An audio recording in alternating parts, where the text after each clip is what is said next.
Hi, this is Tom Needham. Welcome to another edition of the Sounds Podcast. Today, we're bringing you an exclusive conversation about Shaking It Up, the life and times of Liz Carpenter, and a compelling documentary that sheds light on one of the most trailblazing journalists and political figures of the 20th century. The film, directed by Abby Ginzberg and Christy Carpenter, captures the remarkable life and legacy of Liz Carpenter, an outspoken journalist, press secretary, and advocate for equality who left an indelible mark on American politics and media. Joining us today is Abby Ginzberg, who will be participating in a Q&A at the opening of the Port Jefferson documentary film series on March 6th. We'll be exploring the themes of the film, Carpenter's lasting influence, and the incredible journey of bringing this story to the screen.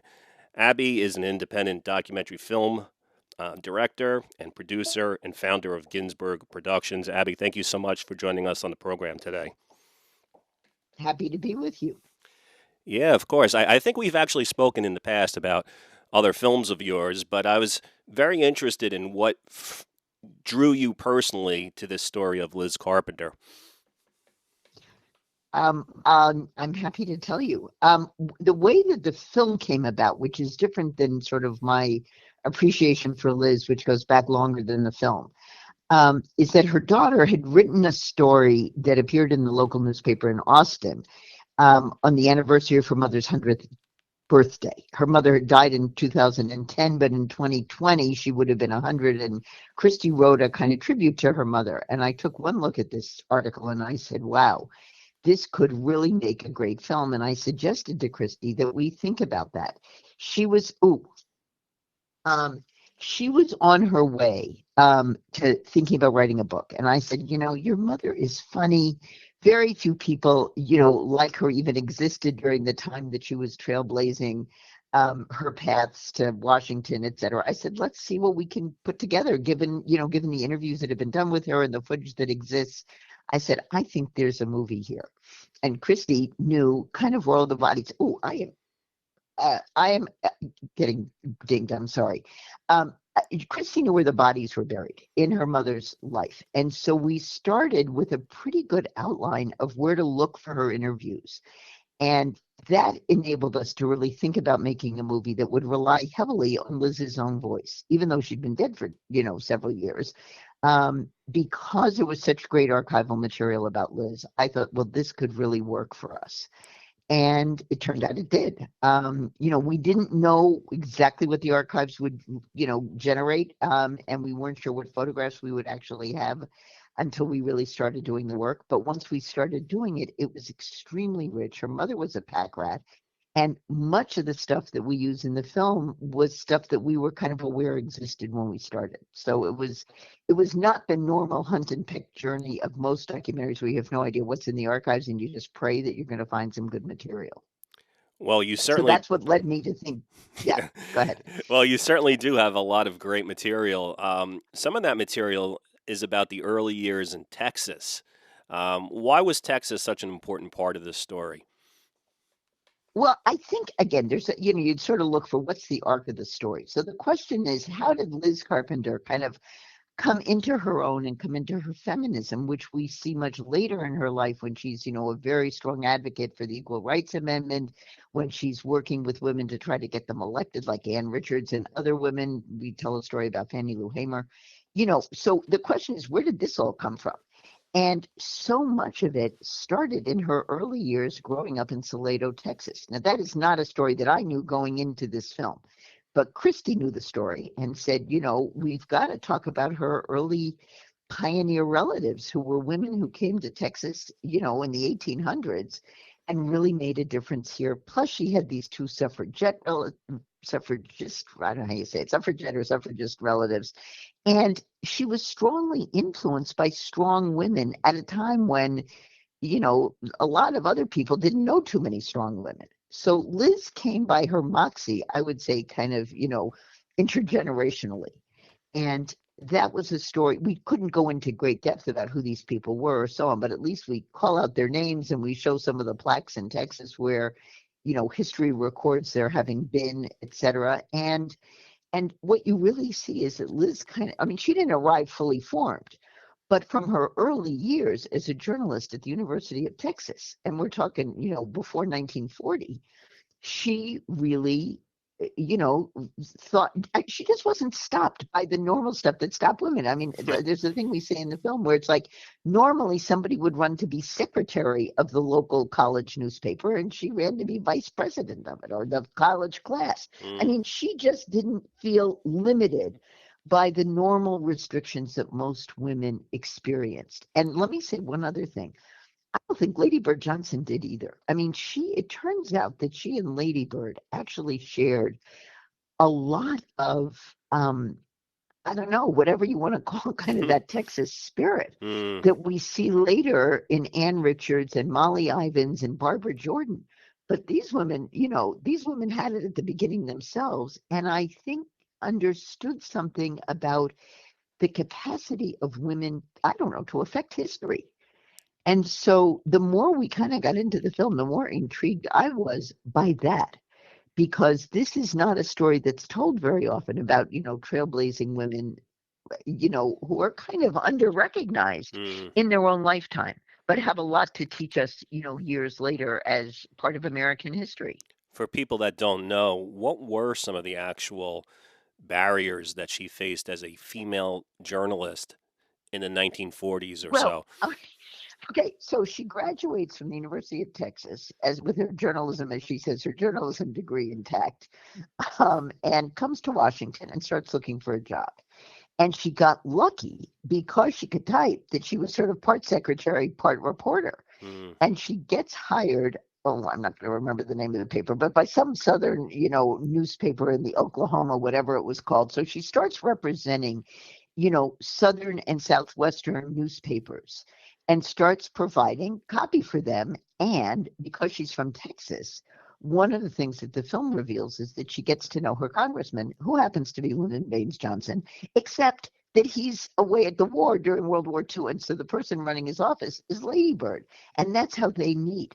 Liz goes to introduce herself, to her congressman, Congressperson Johnson. He's not there, but Lady Bird is. And that becomes this lifelong connection that they have, from the time that they meet. And again, as I say, here are two women, America's at war. Things are, there's a level of upheaval and, women substituting for men. I mean, that's in the end how you get Rosie the Riveter. The men are all at war, so the women are making the ships and the bombs and everything else. And they are becoming the journalists while the men are off either covering the war or fighting in the war. Among the, okay, so we move forward. So that gets us through the 40s. Then we get to the 50s. And the National Press Club is an all-male club. And that just does not sit well with Liz Carpenter. So she starts trying to figure out how she is going to get some famous speakers to refuse to speak at the National Press Club without, as long as women are not permitted to sit downstairs and ask questions. And one of the catches that one of the people that she gets to agree to this is Nikita Khrushchev. So he comes to Washington. He's going to speak at the National Press Club. Of course, the National Press Club wants him to be there. It's the middle of the Cold War. And she somehow, I don't know exactly how, leans on him in such a way that he says he won't talk unless women are allowed to come downstairs. Wow. So that's sort of a coup for her. And she begins slowly but surely as the president of the Women's National Press Club, to ultimately end up integrating so that women now are members of the National Press Club. When we presented the film in Washington, the head of the National Press Club right now is a woman. So things really started to change. But she just was like, we're not standing for this.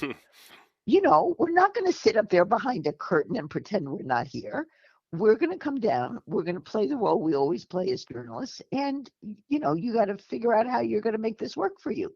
So she was, she was someone who kind of was always strategically trying to figure out how to get more women at the table. And she was quite successful at that. And I would say she was president of the National Press Club, I think, in 1956. Women were not in positions of power very often. And if they were, it was in their own, women's auxiliary. So the fact that Liz was like, well, that's nice that I'm president of this women's club, but how are we going to get the men to take us seriously? And she just set about making sure that that happened. That's So amazing. kudos to her. It's like if you walk into the National Press Club building today as a woman reporter, you don't know how much your position there is sort of derivative of the work that Liz Carpenter did in the 1950s. But that's the kind of person she was. And she just, kind of wasn't going to take no for an answer. And again, it was a different time, and it didn't involve sit-ins. It just involved constantly putting pressure on the powers that be until they finally folded, and women were finally allowed in. So and then Helen Thomas becomes one of the first. I don't think she was the first, but she's one of the first presidents of the National Press Club. And so, good for her. I mean, good for Liz for just understanding that if you keep at it, you're going to be able to evoke change. What And a I would say some of that goes back to her early years in Salado, Texas. what a story. Can you share some of the ways that she actually helped to shape First Lady Bird Johnson's public image and initiatives? Because that's an Yeah, incredible well, story too. yeah, I mean, I think that, I think you have to kind of see them as partners. Because I think Lady Bird, credit is due to Dawn Porter and her film called Lady Bird Diaries, because we really get to see a much more kind of, and to Julia Zweig, who put those diaries out with commentary. I mean, really, getting a new understanding of who Lady Bird is important. And Liz didn't so much burnish Lady Bird's image or whatever. It's like they worked together on issues that were important to both of them. And the stories that the film tells, I'll talk about both of them. One is a whistle stop tour that they took through the South. So this is very interesting. Lady Bird wanted to do a whistle stop tour, or Liz thought Lady Bird should want to, and Lady Bird agreed. And so there was a question in the White House about whether or not they should forsake the South in the 1964 election or try to fight for it. And Lady Bird was like, I think Lady Bird loved the South. Lady Bird was from the South. She loved the South. She felt like she was Southern. Nothing could be finer than to be in Carolina in the morning. And that was how she felt about things. So she and Liz essentially kind of cooked up this whistle stop tour. Johnson saw them off wherever the train station was that they left from, and he met them in New Orleans. But basically, from the time that they left DC till the time that they arrived in New Orleans, it was Liz managing the press, Lady Bird doing the press herself.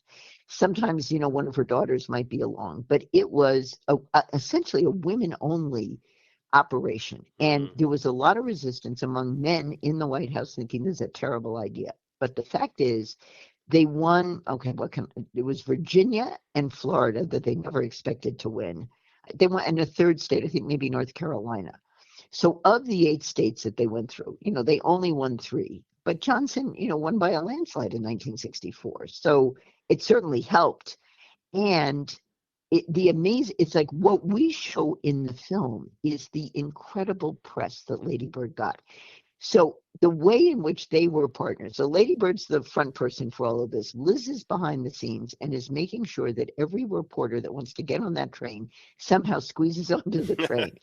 At times, that train was so crowded, people were probably standing up, writing their stories, holding their, typewriters in the air or something. I don't know how they did it, but it was jam-packed. And we show headlines from all these southern states, basically showing that Lady Bird sort of wooed the crowd. And it doesn't mean that the Goldwater supporters that were out there weren't pushing back, but the press coverage that she got was pretty phenomenal.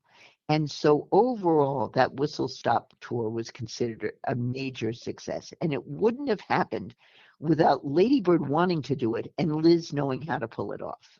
One of the Because things that Liz I having here, yeah, go ahead. go I'm ahead. sorry. Finish what you were saying.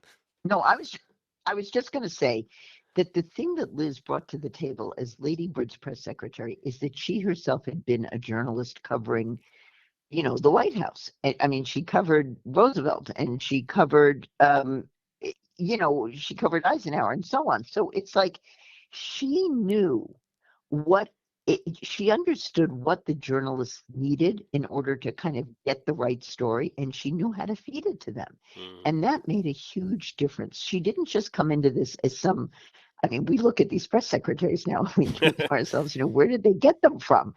But she was really, because she had been trained as a journalist and she knew what journalists needed in terms of content and in terms of exposure and in terms of focus. One of the stories, the other story we tell is the Appalachia story, where they're trying to show the impact of the war on poverty on people in Appalachia.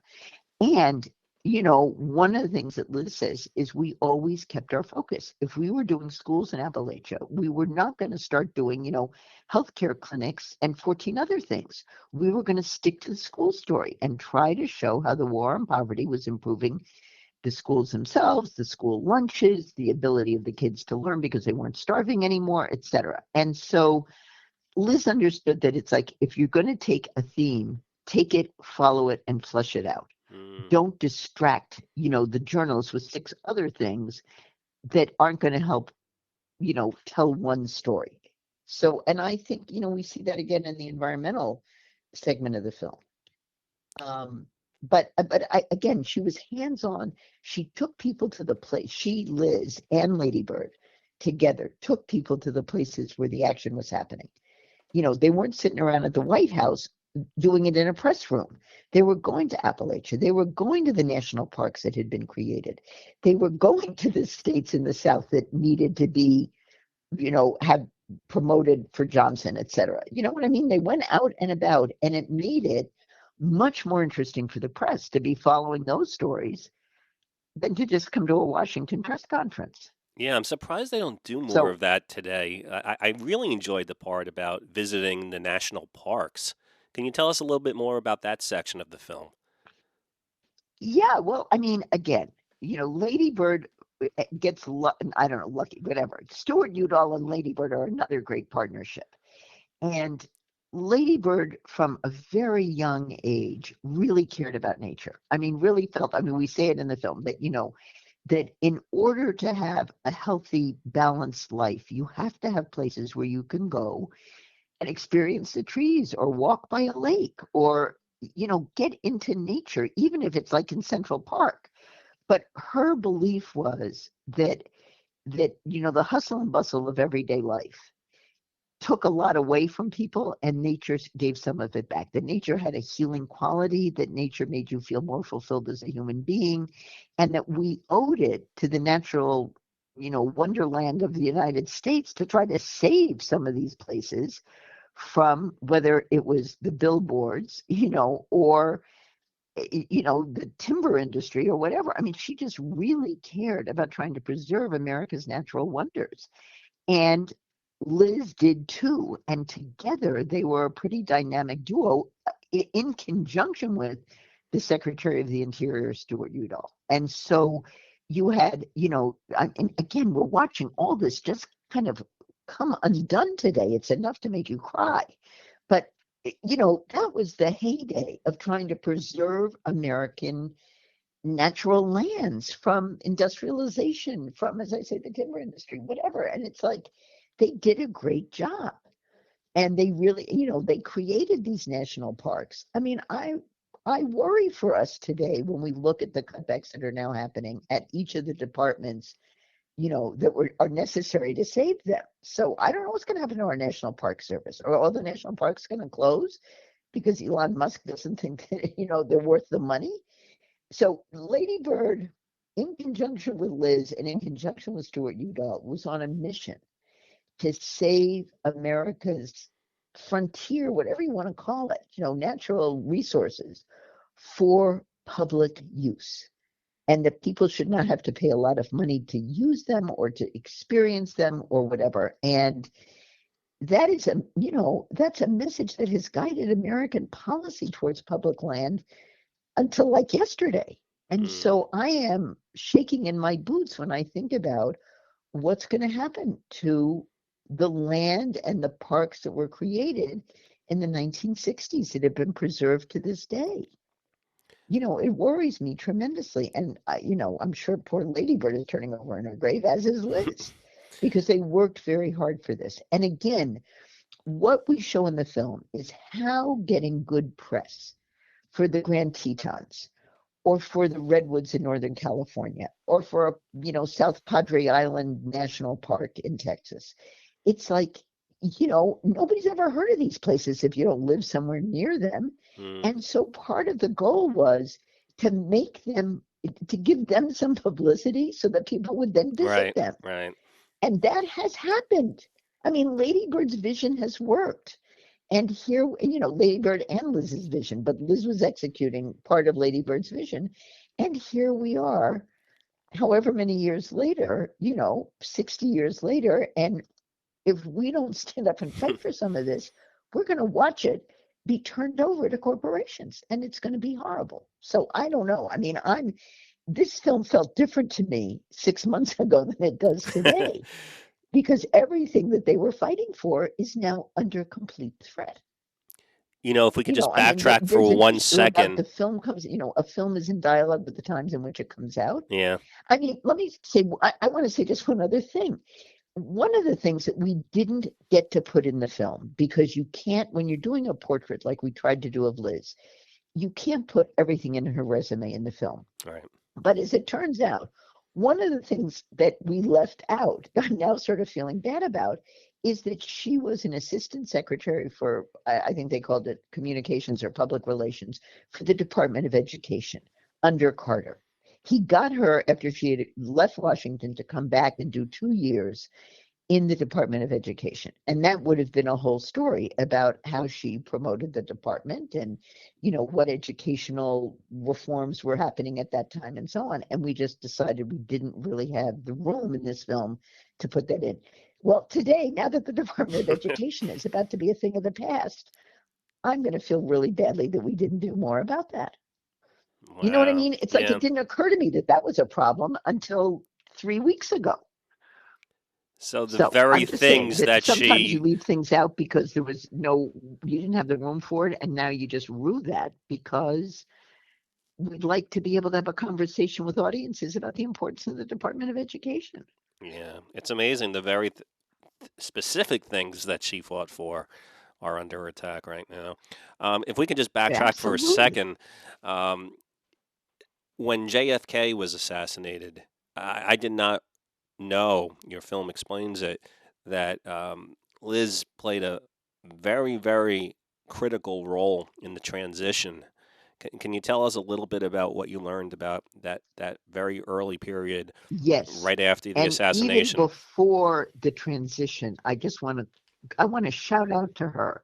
I mean, I feel like in every sort of biographical film, there's a moment where that individual who no one's ever really heard of, or very few people have heard of, has a moment where they intersect with history, in a big way. Mm-hmm. And Liz's intersection with history, for me, this is just my own take on this, was that she was in the motorcade in Dallas when JFK was shot. Wow. And she, because she was a journalist, was the one person who was thinking ahead.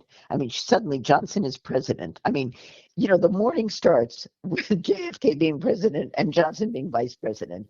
And by 3 o'clock in the afternoon, LBJ is now president. And Liz is the one person in the midst of all the chaos and the grief and everything else that's going on, who thinks, Jesus, somebody better figure out what Johnson's going to say when he lands at Andrews Air Force Base with JFK's body.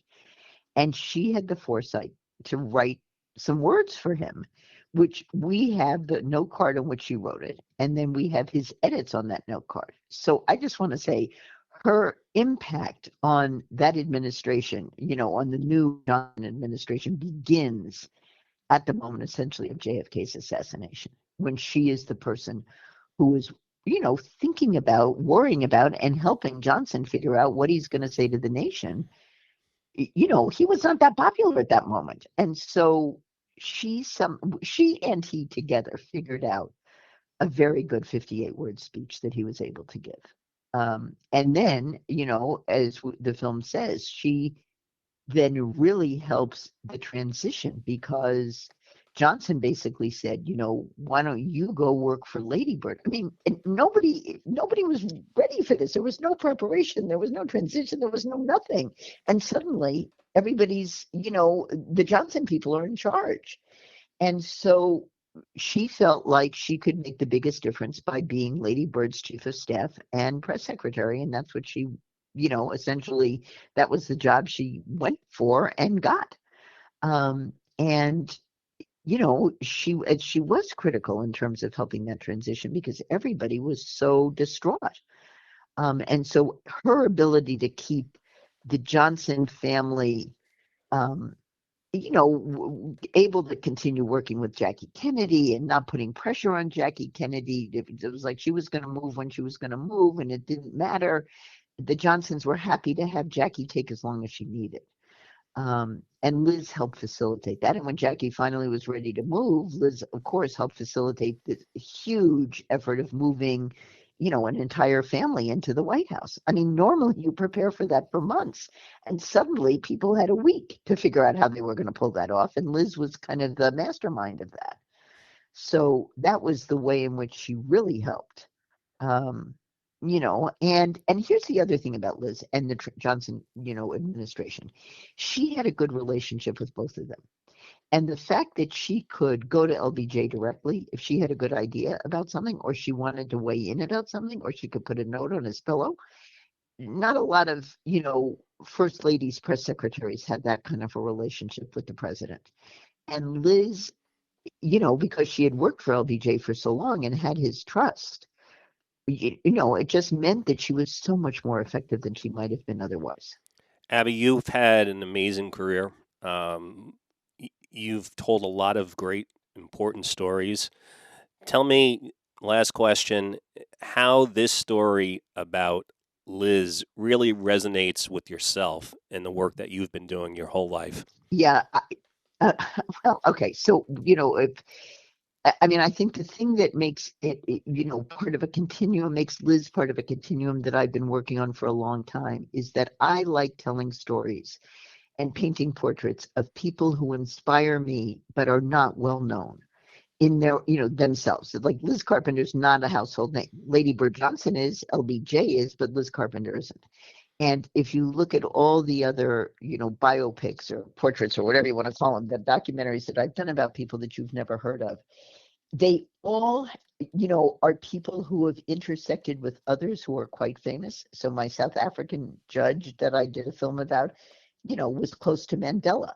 A Black judge that I did a film about had a whole story about Martin Luther King. So they're very important people that are part of the background and the landscape. But I'm always interested in telling the story about somebody who, as I say, inspires me, but is not well known. So I like shining a light on lesser known people, and then other people, when they finally learn about them, think, God, how did I not know who that person was? I'm so glad you introduced me to her. So I feel like Liz fits squarely within that kind of a template. People don't know exactly who she is. Maybe they've heard of her. They certainly don't know what she accomplished, or, and her importance really as a feminist activist. I mean, people have no idea about that. And so it's an honor in a way to tell this story, and how it fits for me personally. The older I get, the more impressed I am by women who keep, fighting the good fight until their last breath. And Liz was one of those people. I mean, she just kept kind of reinventing herself, figuring out, how to give a funny speech that would motivate people to get out there and do more work for the ERA or whatever it was. And, I mean, I've got another 15 years before, if I die as old as Liz was. But it's like, I need to be inspired by people like that, especially at times like this. Well, we've been So speaking she about, inspired me. we've been talking about Shaking It Up, the life and times of Liz Carpenter. The film will be featured at the Port Jefferson documentary film series on March 6th. And Abby, if people want to learn more about this film and your work, is there any place they can go online? Yes. I mean, let me send people to www.lizcarpenterfilm.com. It is the film's website. And we are doing this film screening in Port Jefferson in conjunction with the fact that the film is being broadcast on public television. And so I would urge people who are listening to this broadcast to check, and for people particularly in New York, it will be on, WNET. um, on March 3rd at 10 p.m. So this is all happening kind of at the same time as we're in the middle, or we're about to kick off Women's History Month. And so if you live somewhere else in the country, please go to our website and look at the list of screenings, a list of broadcast dates, because it's being broadcast on public television across the country, but not every day and every time is the same. So depending on where you live, it might be at a different time. But we basically have primetime screenings, primetime broadcasts all across the country. So please go to our website and see where the film is being broadcast in your neighborhood. Basically, that's the thing. And for people interested in the Port Jefferson screening, it's always great to be in community and to, be part of a live event. So that's why we would recommend you come to that. So anyone listening anywhere in the world right now, there's a way for you to see this film in the near future. Absolutely. And it will be streaming on public television as of March 1st. So this is a good time for people to be learning about it. And let me say, this film speaks volumes to this moment in history that we are in. It's a really important film. And one reason I think it's so important is that Liz's basic attitude was, you just never give up. She was an eternal optimist. And if there ever was a time for pessimism, it is this moment that we are in today. And I would say a little dose of Liz Carpenter will really help everybody feel a little stronger the day after they watch the film. Thank you very much, Abby. I appreciate it. Well, thank you very much. I appreciate this opportunity to speak with you.